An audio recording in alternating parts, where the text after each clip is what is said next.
When done properly, the internet, screens, and particularly social media can provide 5 essential elements of adolescent well-being: a sense of control over one's environment, individuation, self-expression, a connection to others, and acceptance. And then there is the abyss. Welcome to App-Propriate, a podcast designed to give you a little taste into the positives and negatives of the most popular social media apps, so that you and your most importants can make more informed, healthy, and safer choices when it comes to interacting through your screens. I'm your host, Joe Langford. Note that I said safer, not safe. Interacting through screens with other humans contains a degree of natural risk, just like real life. And I believe that education leads to empowerment, and I hope this information helps add a degree of safety, social responsibility, and good digital citizenship to your social networking and the conversations you have about it with your family. Today's episode is about BIGO Live. BIGO Live falls into the live streaming and connection motivated app category. An internet acronym for Before I Get Old, like a modern day Carpe Diem, BIGO Live is a video streaming social network that allows you to live stream your special moments, live talk with your friends, make video calls, and watch each other's videos. Sharing DNA with both Twitch and Live.me and allowing teens to stream live video of themselves that other users can see and comment on in real time. BIGO has an easy, straightforward sign-up process and is rated 17+, though, like most social networking apps, there's no age verification or enforcement of this. The appeal of wanting to share their life and experiences in real time is difficult for some people to understand. They are in fact incredibly appealing to post-boomer generations, and particularly our little digital native Gen Zs who are driving the popularity of these apps, and many of whom are under the 17+ age gate. And though I understand the gravitational pull of this phenomenon, especially for those adolescents, I have some concerns regarding this particular app. The first issue is common with a lot of live streaming apps. BIGO contributes to teens' need for social validation. Adolescents' identities online sometimes mean as much to them as their offline identities. This is not necessarily bad. Many adults feel that same way.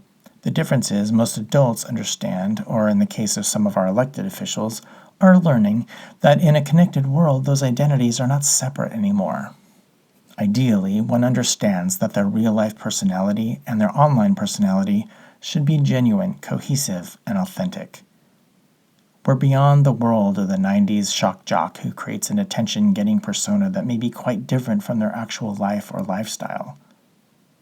Many kids don't know or understand this and work to forge a follower-grabbing brand, doing and saying things online that they would never do in real life. BIGO's promo reads, "Join BIGO, broadcast your life, gain many fans, receive gifts, earn money, and be an idol," potentially feeding onto this outdated mentality.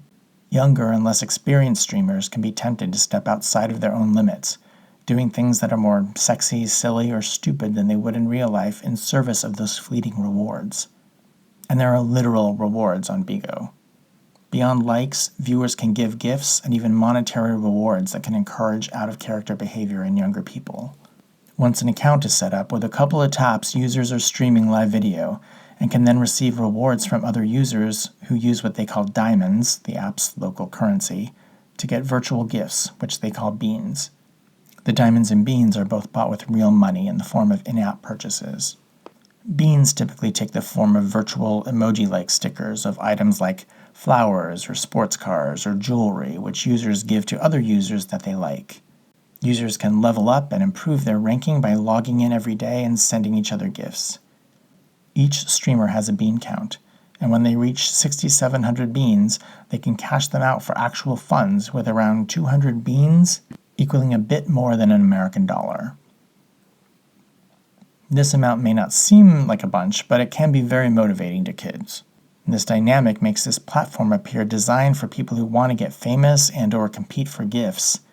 And this focus on status and spending not only feels of the shallow, but can lead some kids into poor choice making.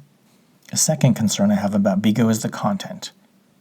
BIGO has a notable amount of adult/inappropriate content, including sexy stuff, explicit language, and user comments, which can be mean, racist, phobic, or sometimes predatory.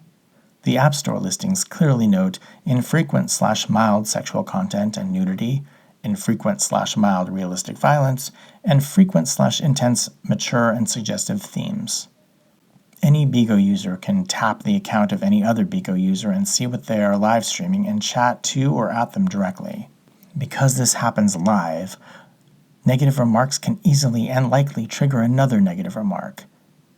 Different than posted comments, which can be dealt with a clear head or even ignored altogether, in-the-moment feedback can feel more like a conversation, something that needs to be addressed in the moment. It's happening right now. There's an audience. The philosophy "don't read the comments," which I support, doesn't work in real time. BIGO seems to understand at least part of this dynamic and flashes an advisory on every live stream to warn posters that they'll be banned or have their accounts suspended if their streams contain things like smoking, overt sexual acts, or illegal content. There's not a similar PSA for commenting on others' feeds, though BIGO actively encourages users to be, quote, polite and respectful, and warns that moderators inspect the content 24 hours a day to keep the community safe and open. Based on my limited interaction with this app, feedback I've seen from adolescent users on the app, and the sexting, bullying, and negative comments that can be found regularly on the app, these moderators do not seem to be as active as they're advertised to be. This essentially boils down to kids being able to live stream with no real restriction or protection from inappropriate content or strangers. Which brings me to my third concern regarding BIGO, or any platform that's designed to attract kids but has ineffective moderation: the potential for sexual grooming of minors. Grooming, for the unfamiliar, is a term used to describe the befriending and establishing of emotional connections with a child, and sometimes their family, to increase trust and lower inhibitions, with the eventual aim of sexually abusing that child. On BIGO, and a handful of other streaming sites, streamers are asked to pose and are often praised for it. Though this may or may not be or lead to actual grooming, users on BIGO can watch kids and interact with them, commenting on what they're doing, asking them to do certain things. Kids with poor instincts and no adult supervision may be led on to do or show more and more, which can become dangerous, especially if they're asked for contact or location info or are asked to meet up with someone they don't know in real life. Whether or not your child uses BIGO or a similar app, I encourage parents to speak regularly to children about their online lives, about who they're communicating with and what apps, sites, and games they're accessing. In this day and age, these conversations should be as typical as talking about their day at school. During these talks, we want to explain the risks associated with streaming live video to an unknown audience, comments, and communicating with strangers via mobile apps. For more tips on discussing the dangers of video streaming apps with your child, check out my second episode around the app YouTube and creating content.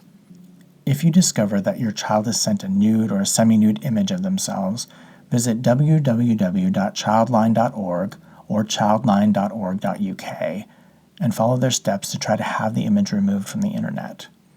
If you're concerned your child might be being groomed or is at risk for any other form of online sexual abuse, report it immediately to the NCMEC's cybertipline.org, where you can report it to the National Center for Missing and Exploited Children. With regard to BIGO specifically, given the fact that this app may place your child in a position where they're exposed to mature content, encouraged to share perhaps more than they should, and its lack of obvious and consistent monitoring, no kids under the age of 18 should be using this app.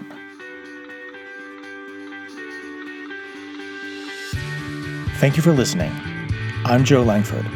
I'm a therapist, a sex and tech educator, and a dad, and I specialize in helping families navigate that intersection of adolescence, sexuality, technology, and behavior.